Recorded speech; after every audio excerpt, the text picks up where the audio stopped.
আমার মনে হয় বাংলাদেশে এরকম ঘটনা আগে কোনোদিনও ঘটেনি। প্রিয় দর্শক, গত ১৬ ঘন্টায় বাংলাদেশে ৫ বার ভূমিকম্প। আগে আপনারা দেখছিলেন যে ৩২ ঘন্টায়, ১৬ ঘন্টায় ৫ বার ভূমিকম্প। গত রাত ১২টা ২ মিনিটের সময় ৩ দশমিক মাত্রায় একটা ভূমিকম্প সংঘটিত হয়েছে। এর উৎপত্তি স্থল ছিল সিলেট।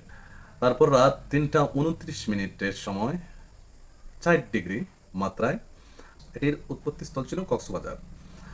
তার ১ মিনিট পর আবার সিলেটে ৩.৪ মাত্রায়, অর্থাৎ আগের থেকে আরও অনেক বেশি মাত্রায় ভূমিকম্প হয়। এরপর আজ ভোর ৬টা ১২ মিনিটে সিলেটে ৩.৫ মাত্রায় আরেকটি ভূমিকম্প হয়। সবশেষ বিকেল ৪টা ১৫ মিনিটে ৩.৬ ডিগ্রির মাত্রায় আরেকটি ভূমিকম্প হয়েছে, যার উৎপত্তি স্থল ছিল নরসিংদী। আপনি কল্পনা করেন এরকম একটা ভয়ঙ্কর অবস্থা আমাদের বাংলাদেশের উপর দিয়ে যাচ্ছে। আমরা সবাই সবাই আমরা যার যার অবস্থান থেকে তওবা করব, এবং আমি আর কিছু বলতে পারছি না।